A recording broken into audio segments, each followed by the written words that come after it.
remain silent.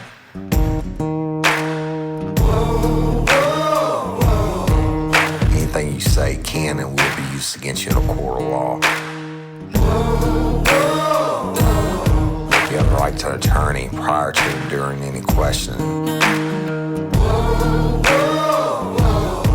can't afford one, a court will appoint one for you. You understand your rights? Your crime spree was over, son. Yeah, you thought you had it licked, but Hitman overturned, made your sugar turn to shit.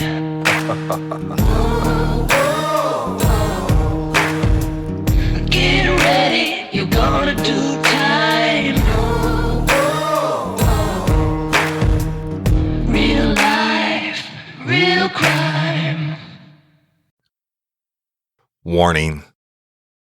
Each episode of Real Life, Real Crime, the podcast, will contain descriptions of acts of violence or of a sexual nature and are for people that are 18 years or older. Heed my warning, people.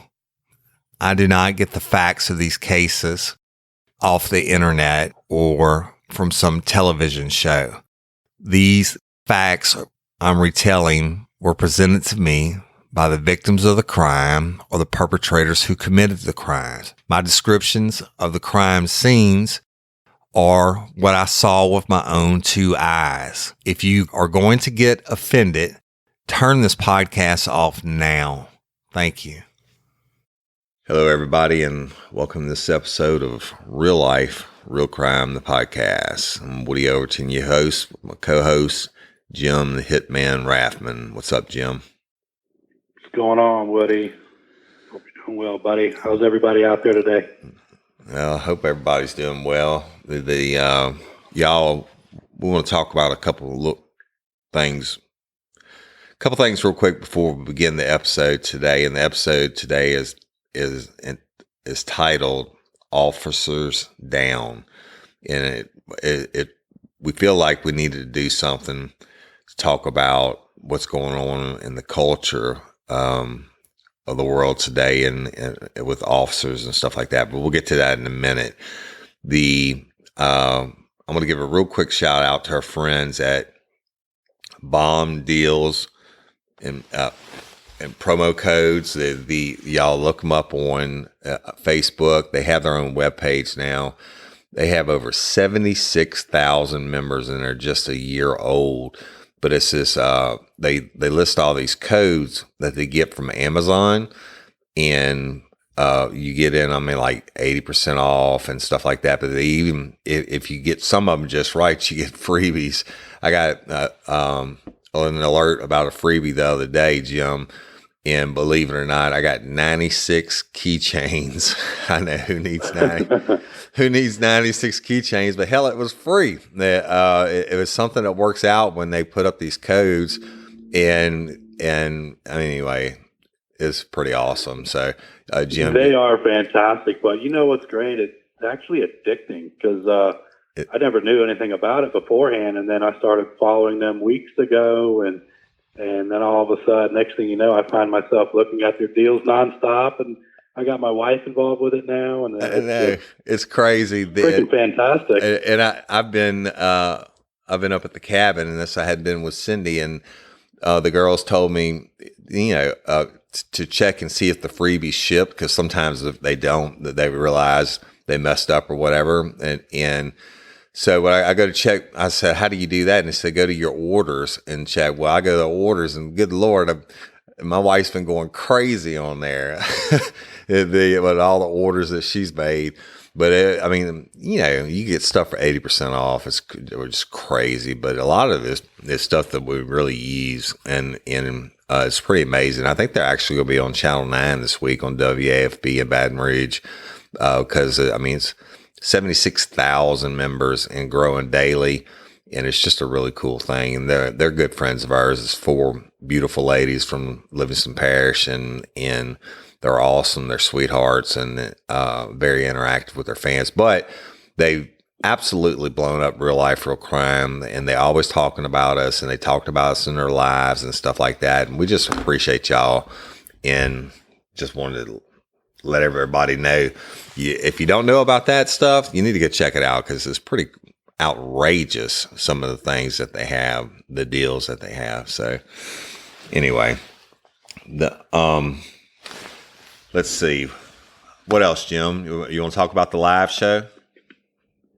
Yeah, so we have live shows January 24th and January 25th. Y'all, it's sold out in less than a day. And I think if LSU didn't have a game that day, it would have sold out even sooner than that, which is super cool. So we're really looking forward to meeting everybody. It's going to be January 24th and January 25th of 2020. It's going to be at the Livingston Parish Literacy and Technology Center in Walker, Louisiana. Yeah. Kelly Jennings has been phenomenal with getting that set up, and we are really looking forward to doing those live shows and getting a chance to actually meet and greet everybody. And, you know, Woody and I are extremely personable people, so we're really excited about this opportunity. Yeah, Kelly Jennings and I think Crystal Hardison, Crystal, I think is with Southeastern. Now, the Literacy Center, they share like a campus with the Southeastern Louisiana University satellite campus in Walker. But they're fantastic people, and the tickets went on sale right in the middle of the LSU SEC championship game. And then the next day at noon, you have the Saints and the 49ers, which was a divisional playoff game. It was a big deal, right, for home field advantage in the playoffs and stuff like that. But we still sold out in like 26 hours. And a lot of people were like, oh man, we missed it because I was at the game, and that, et cetera, et cetera. But we're going to be doing more live shows, y'all.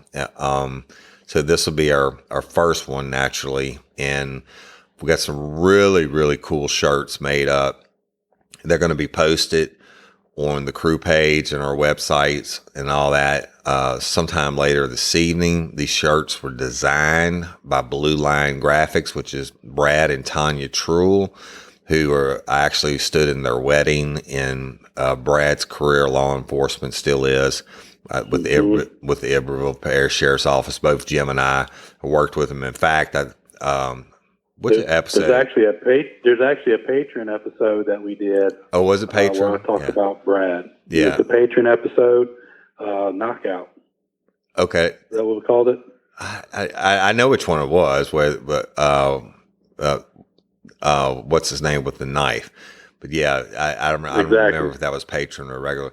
Yeah, you patron members, don't forget y'all have episodes locked up. I think we have 5 hours worth. Yeah, at least 5 hours worth. And then we'll be adding another one in 2 weeks. So if a lot of people are saying about how they are caught up on Real Life, Real Crime and missing it. Well, $10 a month and you get at least 5 more hours worth. But that's going to grow every month. And that's not the only thing you get. You get discount merchandise. Our patron members got first a 2-hour head start on the ticket sales. That was part of the patron benefits we provided, and they bought them.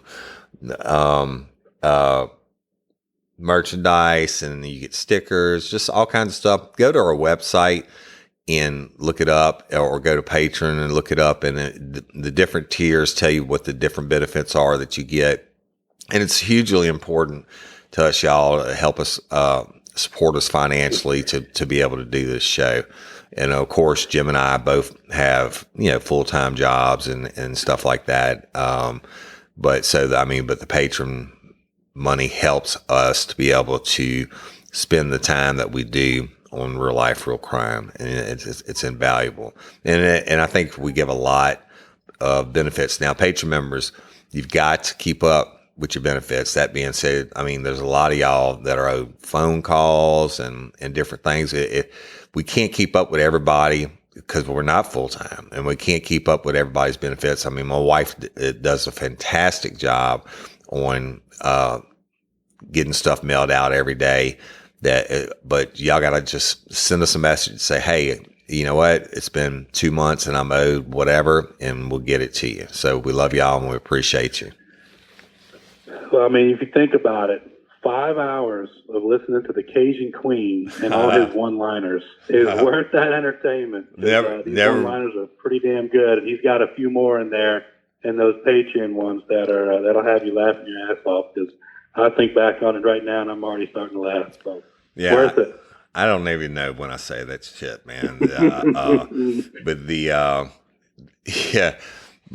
But anyway, I forget about them. It's just y'all. It's just us telling our unscripted stories, etc. But we guarantee you at least one a month patron members, and plus when we do live videos and stuff like that, we got a lot more stuff coming up for y'all in the future. Just really important. So what am I leaving out, Jim? The Instagram. Oh, tell us about it. I'll tell you about Instagram. So we have maxed out really what we're right on the crew page and Patreon. We can keep doing that, but on the Real Life Real Crime, like my page that I have and Woody's, Facebook only allows you to have 5,000 on there, and it's maxed out, and we get tons of messages that say, we're trying to add you, and they can't. So the best way to do it is actually go to us on Instagram. Because on Instagram, you can have unlimited amount of followers and following, and we can interact that way as well. Anything we do on Facebook, we'll end up doing on Instagram also. So if you want to follow me, it's Jim_Rathman. And if you want to follow Woody, it's Overton Woody. And you can also follow the podcast, which is Real Life Real Crime. So if you go to Instagram, give us a follow. We'll communicate on there. We'll do live videos on there also. Post pictures and just different stuff, but we look forward to interacting with you because it's one of our favorite parts of this is being able to interact with y'all. So go to the Instagram and give us a follow, and we look forward to talking with you there. Yeah, it's an awesome another tool in helping Real Life Real Crime grow, y'all. And it's pretty phenomenal. And I know we've had a huge response in the short amount of time that y'all been working on it, huh, Jim?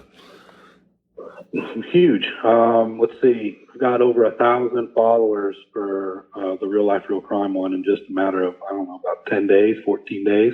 Wow.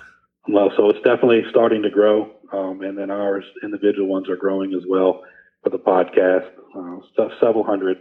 So we want to keep it going. We want to interact with all of you and keep you updated with everything. And it's great. So let's just keep it going. Let's keep growing. Awesome. And then y'all on our, about our Facebook pages, but on our Real Life Real Crime friends, fans, and crew page, which is pretty much the only page I go to now. I haven't been to my personal Facebook page, and other than I had to go delete a bunch of people so I could have more followers because I was past the 5,000 mark like you were talking about. But, people that I hadn't talked to in years or whatever, I deleted them so I could get more Real Life Real Crime, followers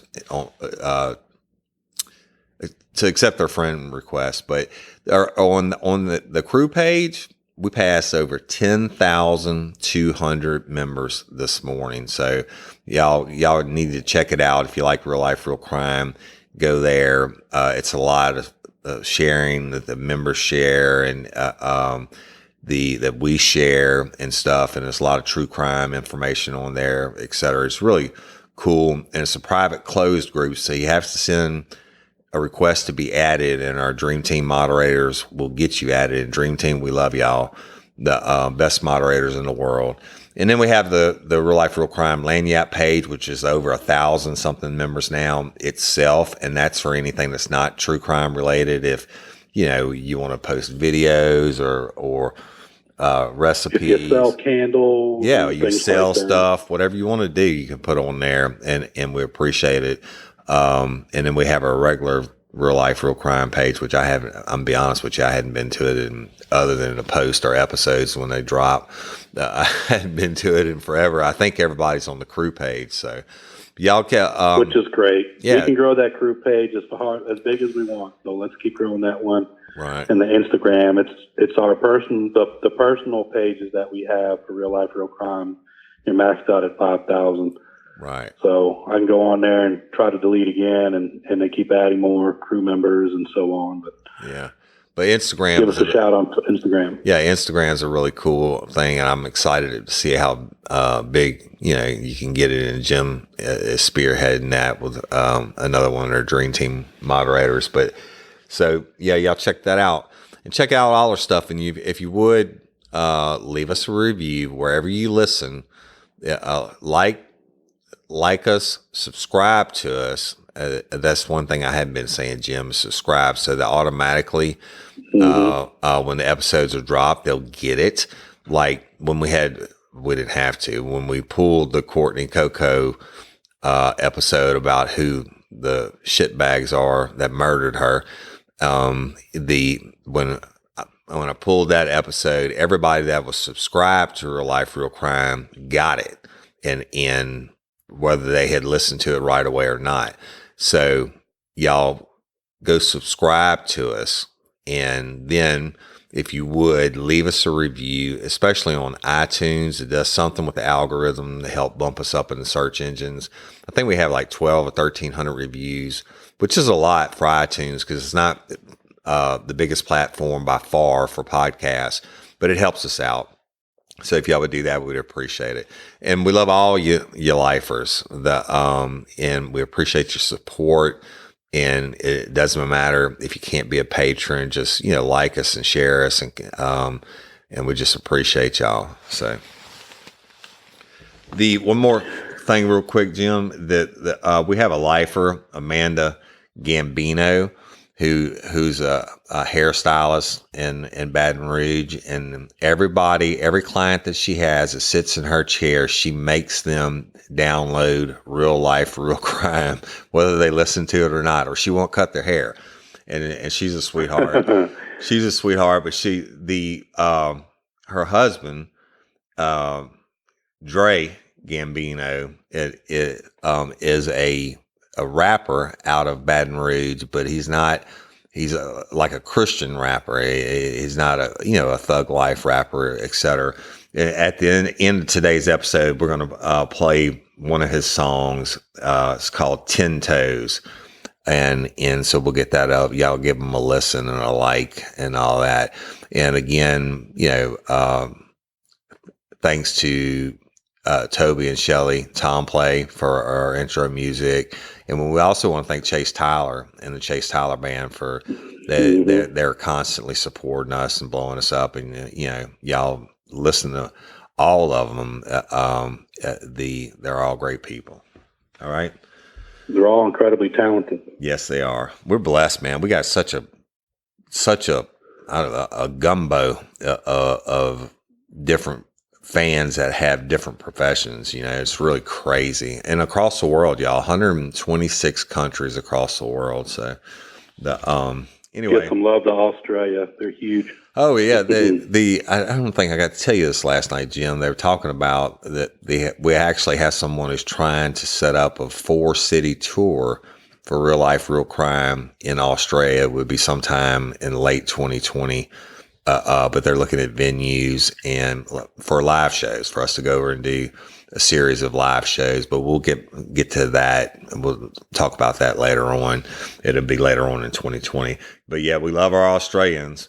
They and they love great people. They love their true crime. So two of our Dream Team moderators are from Australia. So all right, let's get to today's episode, y'all. And we're raw and unscripted and unedited and all that, but we want to talk about something that just makes me sick. And that's the culture today and all the cops that are getting murdered. And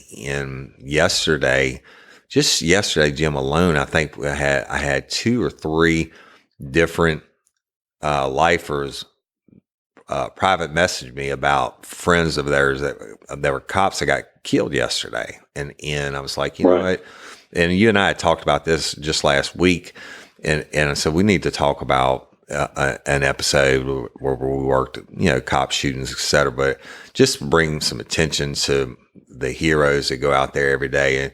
And look, cops, teachers, nurses, firemen, or basically any first responders, I think they're the most underpaid and underappreciated professions out there. But the cops are the ones that are getting murdered every day. And one guy, yesterday got murdered. He was pulled over on the side of the road in his unit, waiting to meet up with his partner, and then somebody just drove up and gunned him down just because he was a cop.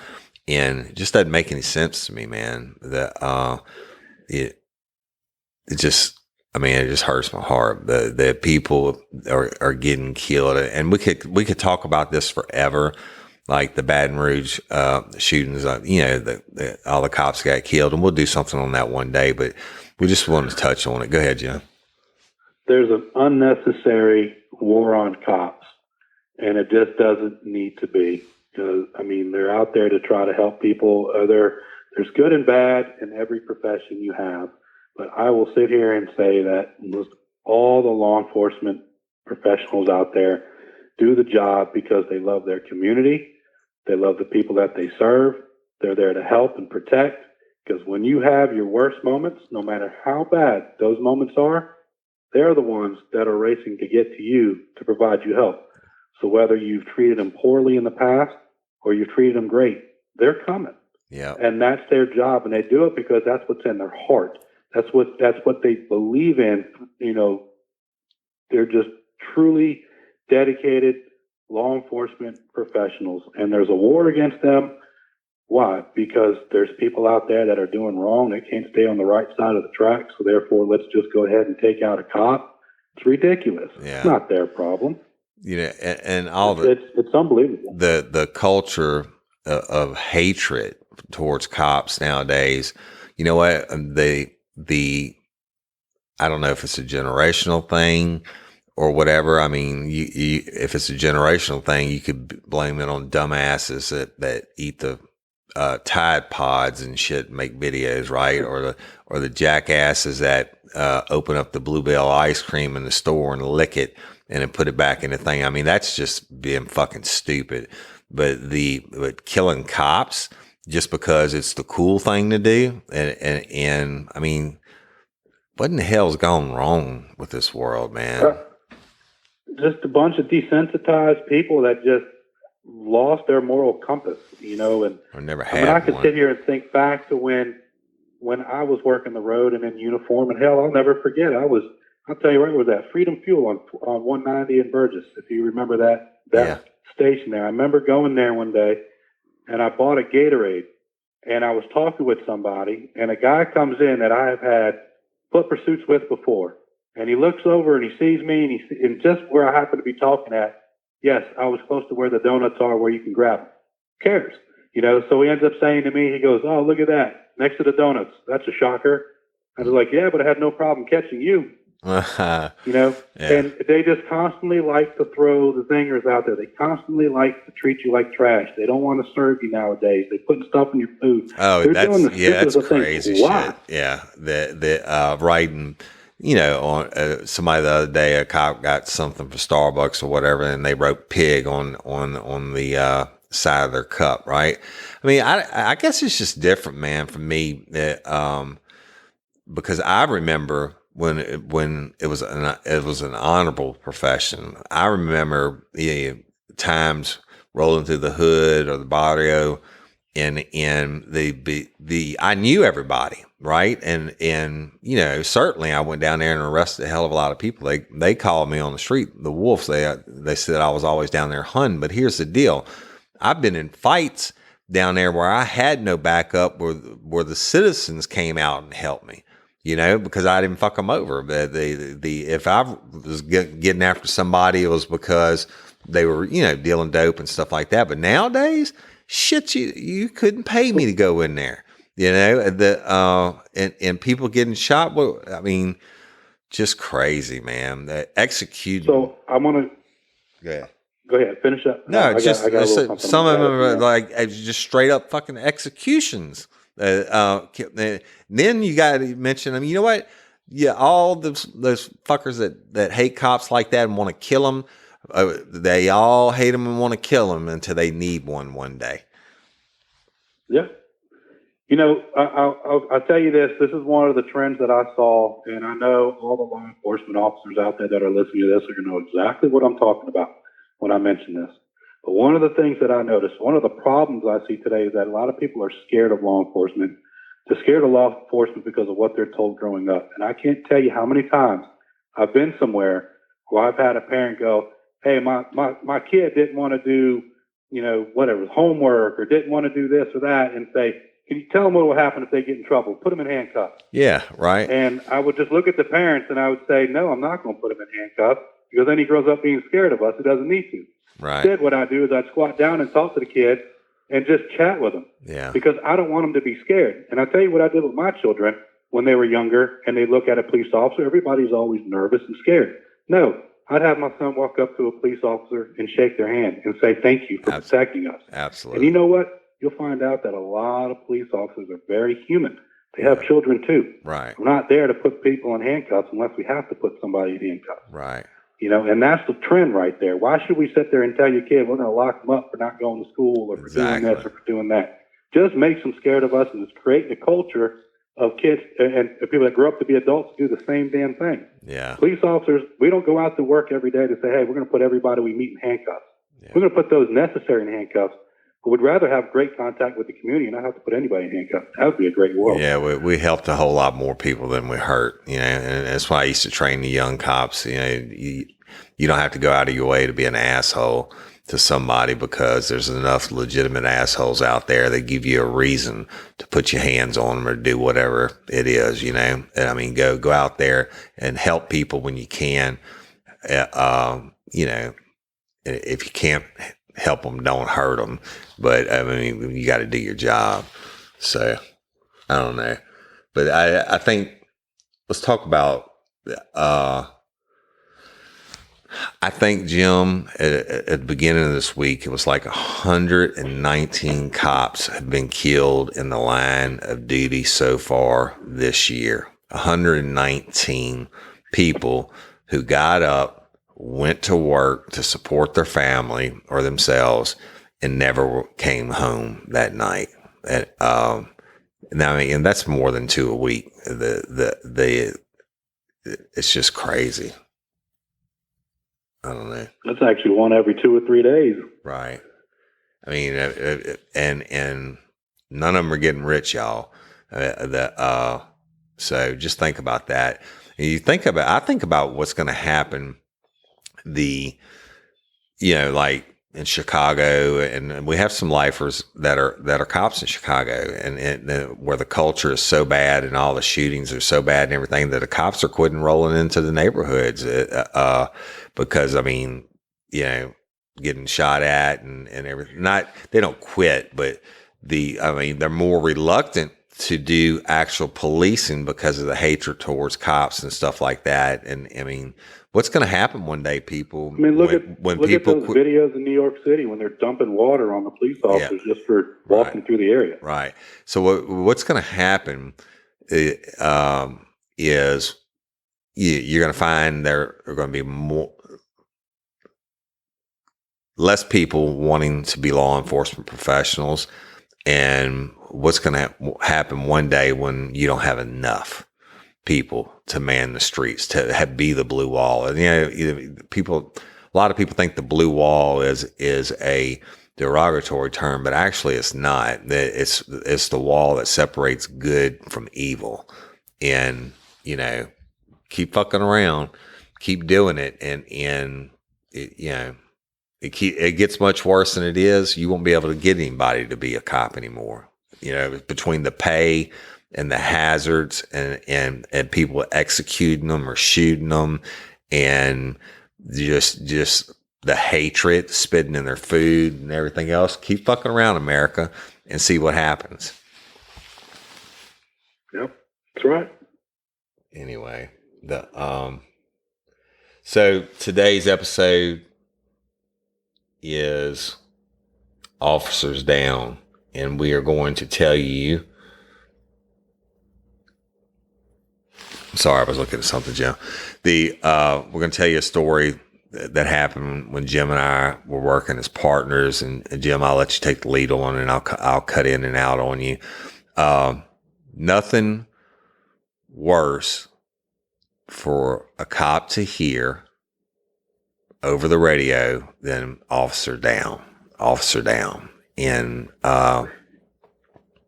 so we're going to tell you that, and this is, a true, real deal story. It's nothing funny about it. No jokes or anything like that. But go ahead, Jim. Was it Veterans Day? No, Right? I think Veterans it's Memorial Day. No, wait, no. Which Okay. one is No, it? Which it one would've is been in, vet- is in September? It's I'm sorry, it was Labor Day. Day. Labor Day. Gee, so I'm getting them all confused. It was Labor Day, so it was September of 2006. It was a Monday or a Tuesday. I'd have to go Monday. back to the I calendar think and look. I think it's a Monday. It was a Monday. So Woody and I were on our week of nights, so we were actually out and about working on that day. Real quick on that, because it was a holiday, y'all. On the holidays, the night shift guys would cover it like they did when they covered 24 hours a day on the weekend, and it just so happened, like Jim Correct. said, that was our week of nights, and so we ended up all the other detectives could be off, and we ended up covering that full day, that full 24 hours between us. I'm sorry, go ahead. Yep. And I was out, and I was doing some following up, and I hear a bunch of commotion on the radios, and within the city limits of Denham Springs, it's shots fired, officers down. And, as a law enforcement officer, when you hear something like that on the radio, I mean, it's, you know who the people are that are involved. You hear officers down. You have that, that fight or flight kicks in so fast. But also, you have such a heavy heart at that moment. Like, my God, this is my brother and my sister that I work with that's, in dire need right now. And when that happened, I knew right where the street was, and I punched it. I took off to get over there because every available unit needs to get to that location immediately because officers need help. And so when I got to that location, I was one of the first ones outside of the city police, because the city police had a few people there already when the shooting had happened. And so when I pulled up on the scene, one of the officers, his name is Matt Martello, Matt had been shot multiple times. And what I noticed when I got there was some blood from when they pulled him out from where the shooting happened at. He didn't have time to wait for an ambulance, y'all. He was in dire need of medical attention. And what they chose to do... Jimmy, tell him where he was shot. I mean, he was in the face. He had been shot 3 times. Point blank, he was shot in the face. He was shot in the wrist, or went through his forearm, wrist, and then what was the third one? Was that in the abdomen area? Yeah. Because it was 2 shots, one into the face, one went down his vest, and then one into his forearm. And he was just one of the 2 officers that were shot. Right. The other officer was actually shot twice. He was shot once in the bulletproof vest and once in the small of his back. So before we get into how that happened and what happened, when I pulled up on the scene, Matt Martello had just taken off with him, and he was pulled from where the shooting had happened out to where there was one of the police units. And they didn't have time to wait for an ambulance, because an ambulance is going to have to wait for the scene to be safe to be able to come on, or they're going to have to meet at a different location. They weren't even there yet. But Matt was in dire need of medical attention. And so they did exactly what they should do, and they loaded him up into the back of a police unit, and they had an officer in the back of that unit with him, while the other police officer drove that unit, lights and siren, as quickly as you can to the hospital. Because from this location to the hospital is about 5 or 6 minutes. Probably, and if it wasn't probably a little bit more than that action.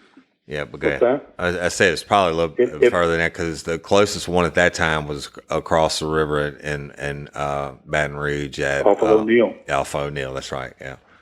Go ahead. I'm sorry. And, you know, and if they didn't do that, I don't believe Officer Martello would have gotten, or excuse, I keep saying officer, I believe it was a corporal or a sergeant. Corporal, yeah.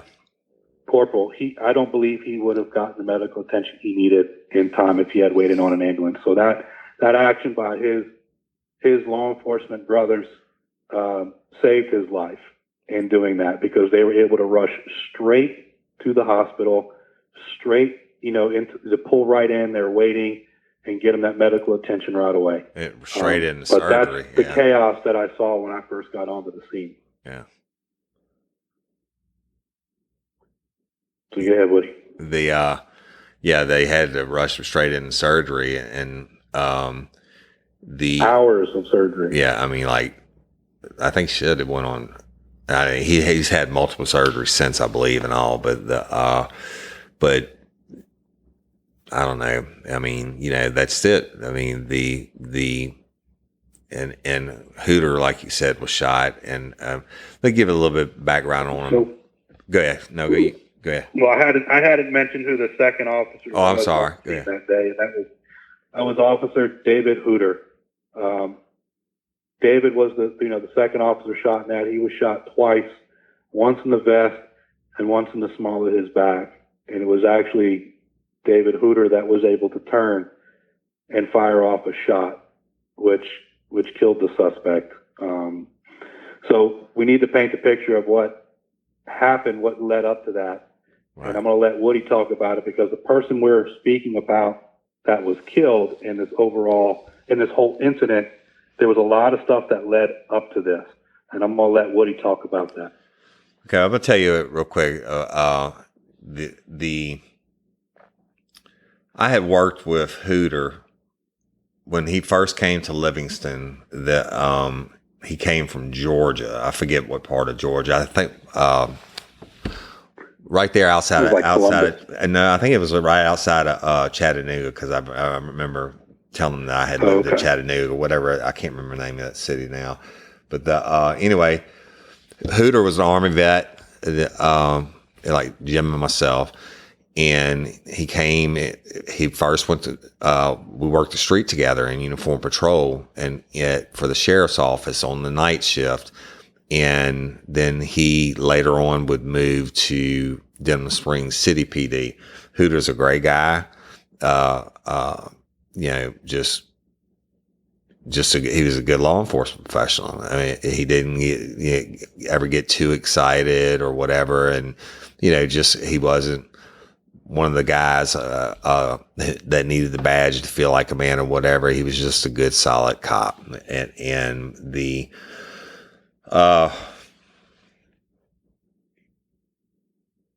so I don't think he had been with Denham that long, maybe a year, maybe two. And then right. Matt Martello was a corporal. And now, y'all, let me explain this to you. Denham Springs is the largest city in Livingston Parish. And so they have their own police department. Now, it's a smaller department, but good group of guys, and they're the highest paid city police department inside the parish. So they had good equipment and good training. And you know, their detectives were certainly good friends of ours, and we knew them all. We'd work cases. Mm-hmm. But they would call us in, the sheriff's office. The sheriff is the highest ranking law enforcement official in the parish. And no matter what, he can have jurisdiction if he so chooses to. But so you have Denham Springs City, and then you have Walker City Police and Livingston Town, and then the different town polices out after that. But they had a good force and some good guys. I mean, certainly Matt and David were not rookies, but what happened on this day is they were responding to what we call a 911 103D call, which is a domestic disturbance. And it was domestic disturbance. Actually, it was a 103G, which is a disturbance with a firearm. Now, they go to the residence of Daniel Annison Jr., who was 46 years old, and he lived with his parents. Now, his parents are separated, but they had like two houses kind of next door to each other on the street. And, but Daniel Anderson, well, y'all heard me talk about frequent flyers. Well, he was definitely a frequent flyer for Denham Springs City. He was always getting arrested. I think he had over 25 arrests before this day. And going back for years, including illegal carrying of weapons, criminal damage, and disturbing the peace. And just 2 months before, in May, he was picked up after walking in public with a gun. And actually, it was an assault rifle with fully loaded 30-round. Y'all citizens would call them clips. We call them magazines. Doesn't matter. Magazines. So he's walking down the street with an assault rifle, and I don't know if it was an AK-47 or AR-15, but he's walking down the street with it, and it's fully loaded, one in the chamber, and he has another 30-round magazine on his person. So,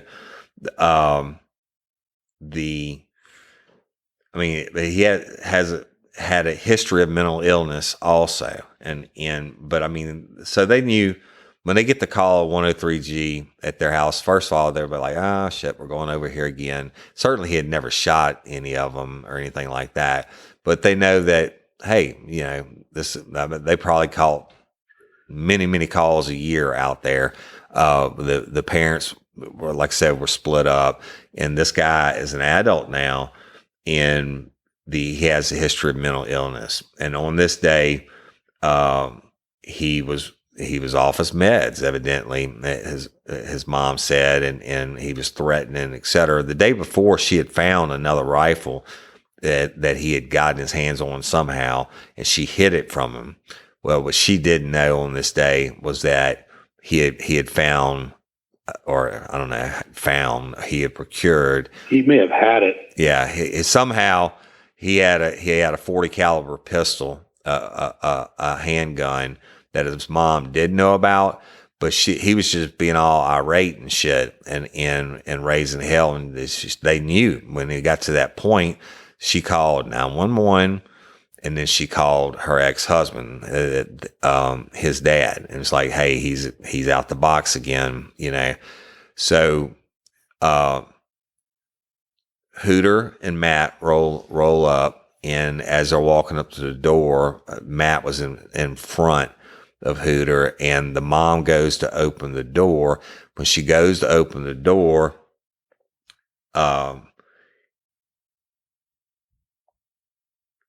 Daniel Anderson runs around her, physically shoves her to the right hand side of the door, and as the door swings open, he just starts unloading. And unfortunately, Matt was caught the first three, at least. And I mean, he goes down immediately, and Hooter catches two and is able to, like Jim said, he turned and fired one time. And so go ahead. So when he shoved his mother out of the way, Matt Martello was literally directly in front of the door. David Hooter was off to, if you're the officers looking at the door, then David Hooter would have been a little bit off to the right and behind Matt.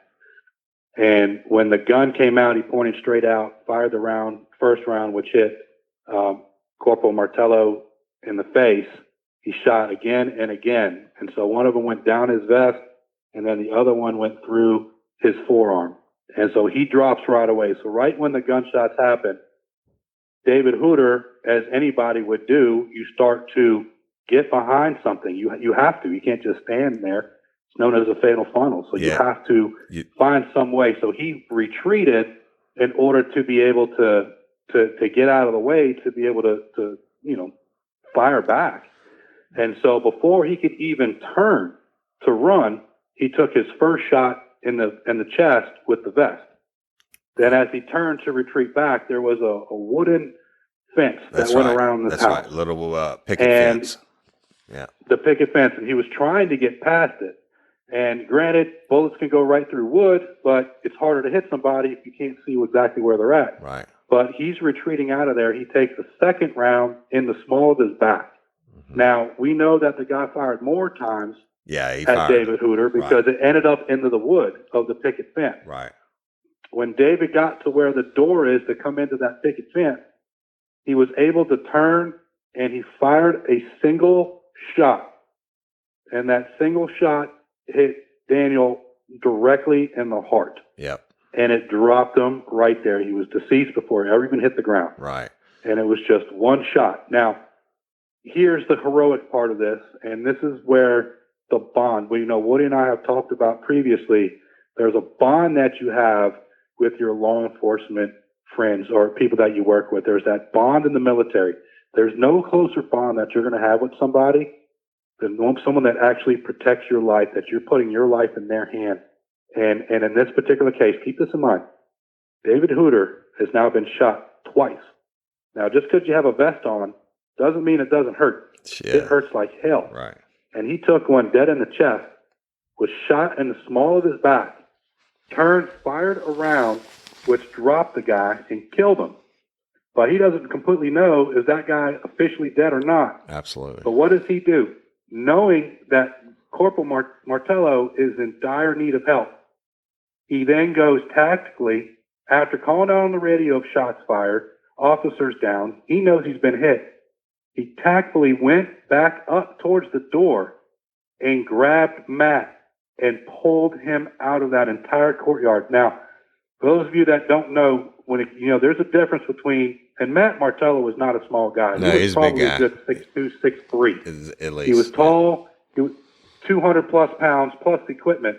Now, somebody that you're trying to carry is, that's 200 pounds is tough, is already. But when they're unconscious and it's dead weight. It's even heavier. Yeah. Because they're not doing anything to assist you in that drag. Here it is. He's been shot twice. Yet he's dragging Corporal Martello, tackled out of that harm's way and out towards the street behind a police unit to keep him protected. That's right. Without knowing that the guy's dead, the bad guy's dead. I mean, correct. Yeah. I mean, so without knowing it, he may have suspected it, but he doesn't know that yet. So he's got to keep an eye out for that guy while dragging Corporal Martello out. And what he did is he dragged him out of that picket fence, out of that courtyard, into the street right behind the police unit to where he can provide cover. And that's when the other units came up and they were able to get him into the back of the police unit and get Corporal Martello out of there. That's how quickly it happened. And I'm going to tell you, that is one hell of a heroic move by David Hooter to do that. I mean, he's been shot twice. Yeah. And this happened so fast. And for him to be able to do what he did is incredible. Yep. I mean, you can't teach that, man. That's it's the love, instilled in you, and certainly heroic. But especially let me talk about this real quick. When bad guy starts unloading, I remember, and we'll talk about it more in a second. He unloaded his whole magazine. He fired until he didn't have any more rounds, or he was finishing up his last rounds when Hooter was finally able to return fire. So, like I said, Hooter doesn't know if he's hit the guy. He doesn't know if the guy's reloading, or if he's going to get a shotgun or whatever. And he goes back in after he's wounded and pulls Matt out and saved his life. I mean, he really saved his life because they were, if it had to wait to get the scene secure, like Jim said, in an ambulance and all that, no way Matt would have made it.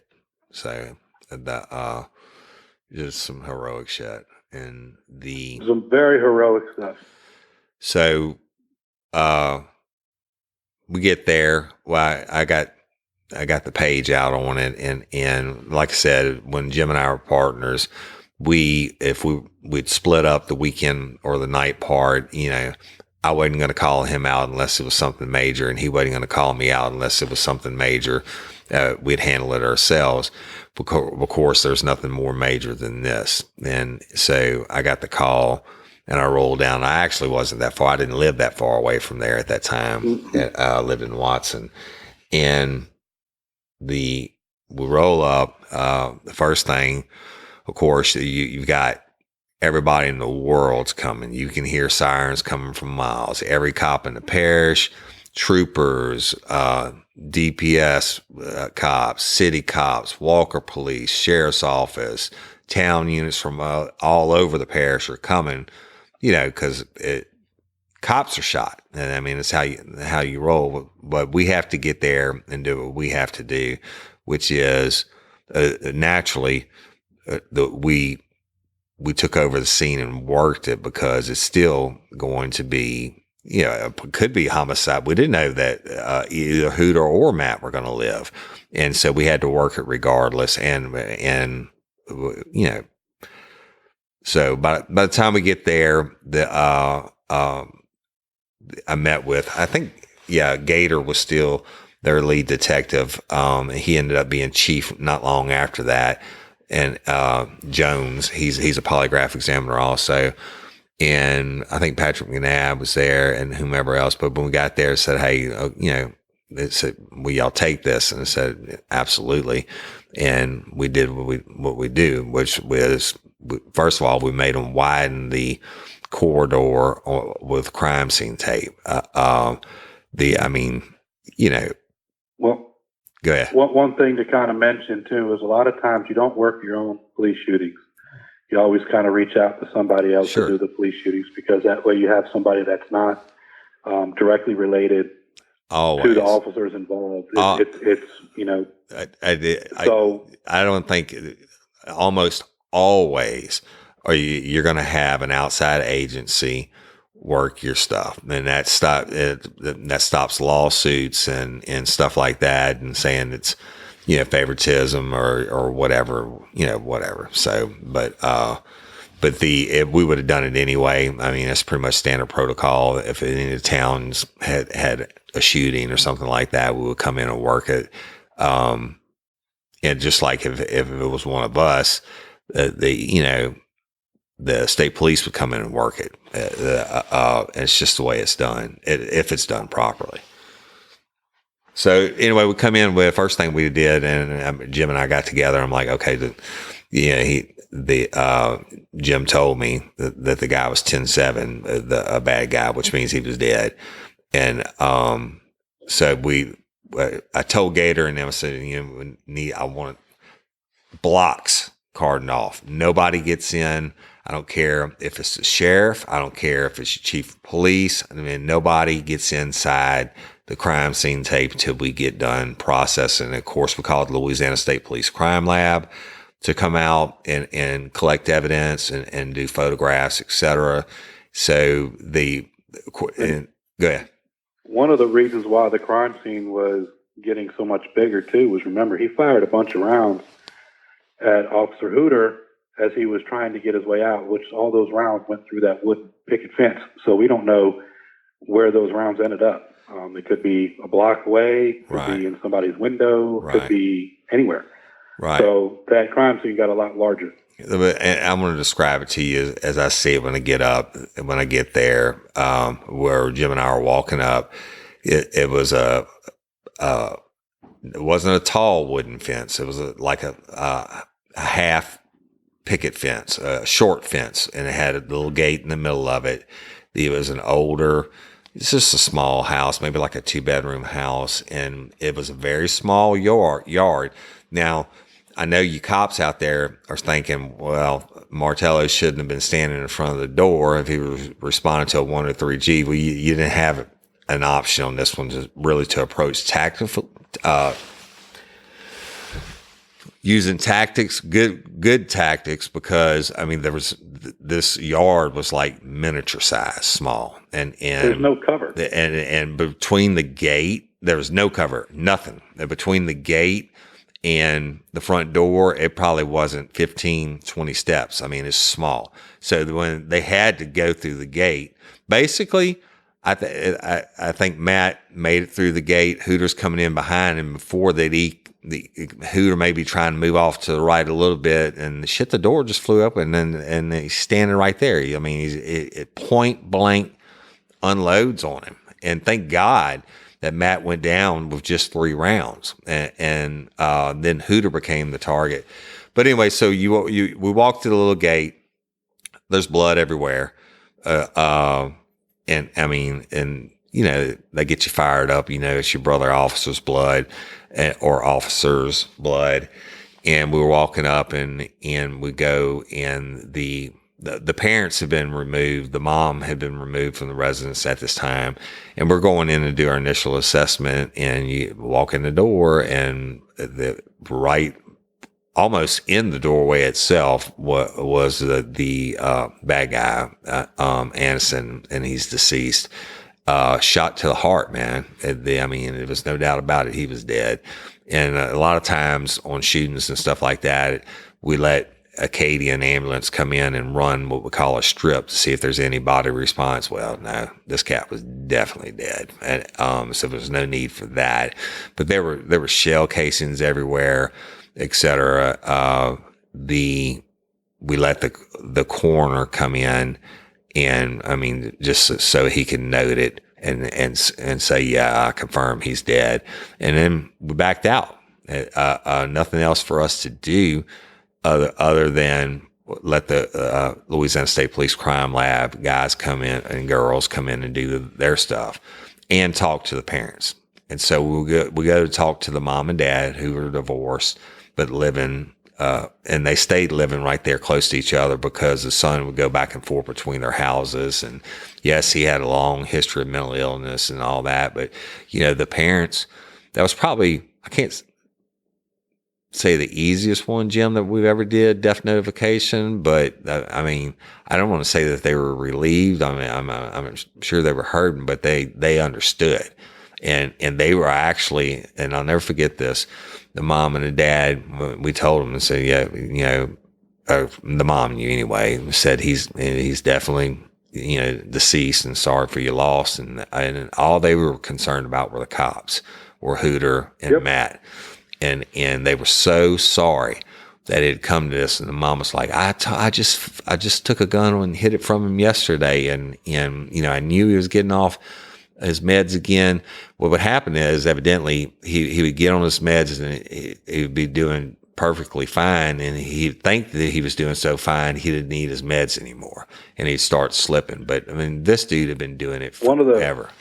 One of the biggest trends with mental health and mental illness, and this has been, and there's a lot of research done on this as well, but a lot of mental health patients are compliant with their medications for a time period, and they're doing fine. But at some point, they decide, well, I don't feel like these meds are doing anything for me anymore, or I'm kind of tired of having my head feel like it's in the clouds. Right. So they're like, but I don't need the medication, I'm fine. So they stop. And that's always been a trend, whether you're bipolar, whether you're schizophrenic, Right. that it's just a trend where you're compliant with your medications for maybe 2-3 months. And then all of a sudden there's that 1 month where they decide they don't want to take the meds. And then, stuff ends up happening. Right. Yeah. And then, I mean, and it goes back, and I'm go ahead and cut off the questions now, because the first thing that everybody's going to want to know is if he's got this long history of mental illness, what the hell is he doing with firearms? I can't answer that for y'all. But I mean, other than you can go down the street and buy anything you want to, basically. So you don't have to go up to a gun dealer to get a gun. I mean, bad guys have guns. That plenty of bad guys have guns that have criminal records, et cetera. And obviously this guy had a lengthy criminal record, but he was always getting his hands on guns. As a matter of fact, his parents said he was obsessed with guns and knives. So, but the one thing that stuck with me though, again, was the parents, even though they were grieving the loss of them, it was almost like they were almost like relieved in a way, but they were more concerned about, Hooter and Matt. And, but I mean, once the scene was worked and the evidence collected, Jim, I think he fired 12 or 13 I'm not sure how many would held. I think that weapon was fully discharged, but they collected. It was fully discharged. And we know that he actually shot 4 at Matt Martello, from what we're believing, but I think he missed the one as Matt Martello was going down, and that was the one that was that didn't even hit the wood. It actually hit across the street. Right, that's right. But it was, and then all the other rounds were fired at Hooter as he was running, and it's much harder to hit a moving target. Let me tell you all this too. The bad guy was shooting from an elevated position. It was a small step up porch, like 3 steps up, and they opened the door, but it wasn't a wide porch or anything. So when he throws open the door, that he has the height advantage also, a couple steps up on him, and he just fucking unloaded on him. And anyway, so they get done working the scene, and we basically would tag him and bag him and take him out. Of course, an autopsy had to be done because it's still, I mean, we didn't know if Matt and them were going to live and everything else. And you don't know if people are going to come back and sue or what have you, but it had to be done. But that's what killed him, was a shot to the heart. And, that's what the autopsy showed. And that's it. I mean, I just, every single day, every cop you see, think about, and people love to say about cops writing tickets and shit. I mean, I didn't give a shit about writing tickets. I hadn't wrote a whole book of tickets in my entire police career, but people want to hate on cops or write tickets or do whatever. You know what? You hate them until you need them. And, you ought to thank them. You really ought to thank them, everyone that you see. Because one day, God forbid, and we can tell you this from dealing with thousands of people who never thought they would have to call 911, who never thought they would be the victim of a crime or a violent crime or a burglary or whatever. And, that's when you have your appreciation for law enforcement most of the time. Yeah. You don't know what that shift has been like. I mean, I know shifts that I've been on before where, one in particular, I had a bad domestic, got the guy attacked me there in the domestic. I was punched in the face that night. Got him under arrest, got him to jail, came out, and a few hours later, there I am saving a guy's life on the side of a road who was ejected from a vehicle, right, as he and his friend thought it would be cool to do a little drag racing. And, he was ejected from the vehicle, and now I'm sitting there saving this guy's life. I mean, you go from one extreme to the other. Yeah. And, we didn't get into this job to get in fights with everybody. We got into this job because we want to help our community. Right. And we want to serve the people that are within our city or are within our county, our jurisdiction. And that's what we do the job for. Yeah. We'd rather have a hell of a lot more good encounters than bad encounters. Right. But you just never know what they're going to go through. And of course, when you need them most, I mean, hell, how many times in your career somebody just always treated you like shit, but that one day they need you? Oh yeah. They're quick to call. Yep. And they're going to come. Law enforcement's going to come. We can't sit there and say, well, no, they treated us like shit this amount of times, and they bashed us here and they've done that. So we're just going to slow roll or not go at all. We have to come. That's our job, and they do it anyway. We're going to come. We would come and still treat you like a professional, no matter how much of a dickhead you are, or how much you hated us or did whatever. I mean, we're coming because that's what we were sworn to do, and so y'all think about that when you see a cop. We're not saying all cops are good, but no profession is 100% good. I don't care what it is. But the majority of law enforcement out there are great people. Great people. They will do anything in the world to help you out, and that's just who they are. It's in their blood. And that's what they choose to do. I have so much respect for those that are willing to go out and protect and serve, just like I have so much respect for those that put on a uniform and defend this country. That's right. I agree. You know, it's what they feel in their heart, and they go out and they do it. So y'all give some love to the law enforcement out there, because they most certainly need it, especially in today's society. That's it. And you know, a random act of kindness or a hi to a cop or a thank you, that cop might have just came from working a dead baby. You know what I mean? They might need that. So even though they're sitting there with a stoic face or what have you, show them a little love, pay it forward or whatever. Let's try to turn the culture around, man. I'm not wanting to get on a soapbox and preach about shit, but it's fucking enough, man. 119 dead, people getting assassinated from putting on a badge and a gun and going to protect other people, and they're not making any money, y'all. I mean, and cops have the highest divorce rate, and all the other things that go with it. I mean, it's just, I don't know. They don't do it for the money. They do it for the love. They do it for the love. That's right. And certainly I didn't do it for the money. I did it because I loved it. And so thank a cop, hug a cop, or do whatever, maybe one day that same cop that you get, give a hug to or a handshake to and a thank you to might be the one that saves your life. He might be your David Hooter that pulls you out of the line of fire when somebody's unloading on your ass.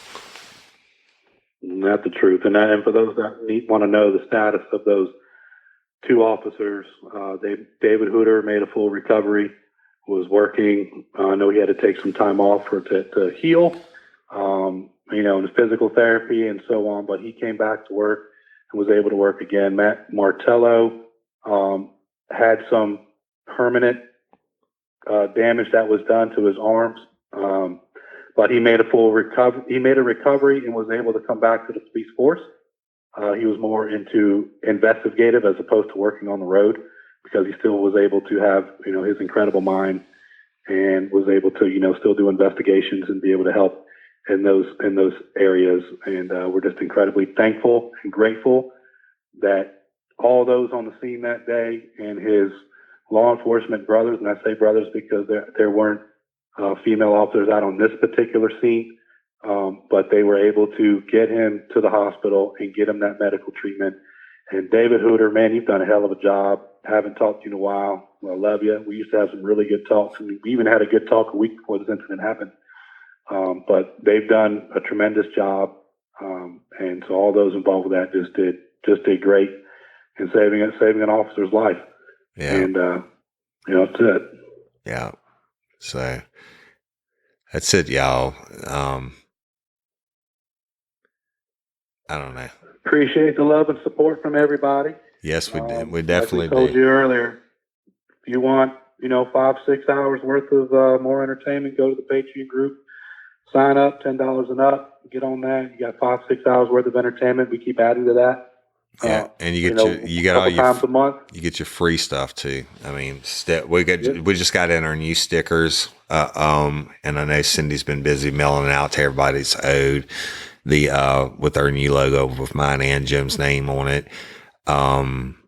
Just it's a bunch of stuff, but yeah, of course, you got to go hear the Hitman episode. That's one of the 5 that's put up, and we're going to put up a really, really good one on January 1 to begin 2020. But we love and appreciate all of y'all, and keep liking us and sharing us and all that good stuff, and we'll keep doing what we do. And that's it. Give us a follow on Instagram. Give us a review on iTunes or wherever you download your podcast from. We look forward to interacting with you guys. Yeah, and we appreciate y'all. We love you. And till next time or ever, don't let us catch you down on murder by you. Peace. Peace. Play that shit on TNT. Da Vinci.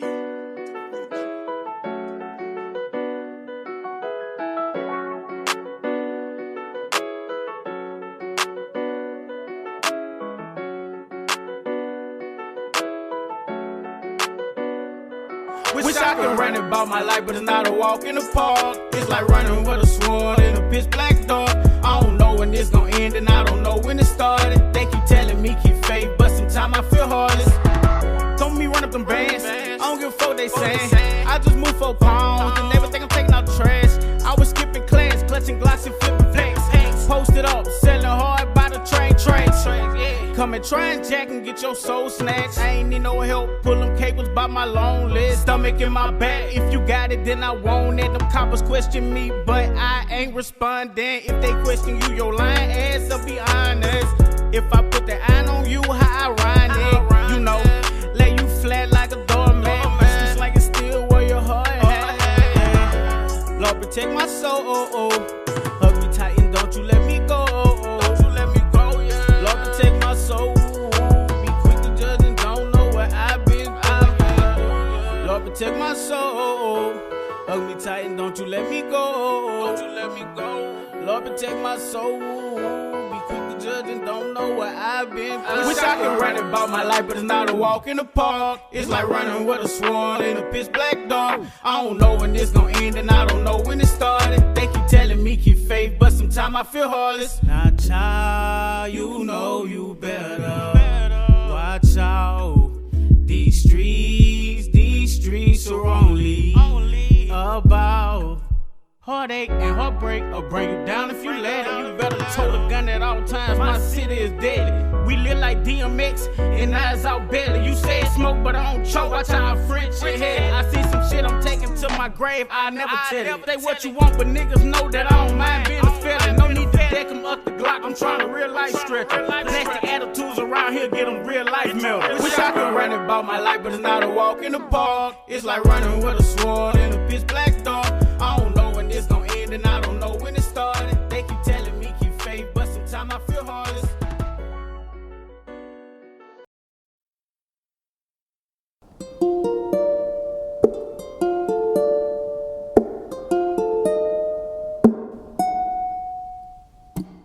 I'm Rebecca Sebastian, host of Dialogue. I'm also the creator and host of Yellow Tape, a true crime trivia show in New York City. In these live shows, we cover the who, what, and when of popular true crime cases, but we can't always deep dive the way I would like. That's where this podcast comes in. Dialogue picks up where Yellow Tape leaves off. Each week, I'll interview professionals, podcasters, and players in the true crime space. We'll attempt to answer the why of true crime, why we love it, why it happens, and what we talk about when we talk about true crime. And yeah, we'll probably play some true crime trivia too. So, are you ready to explore the heart of true crime with me? I think we'll have a killer conversation.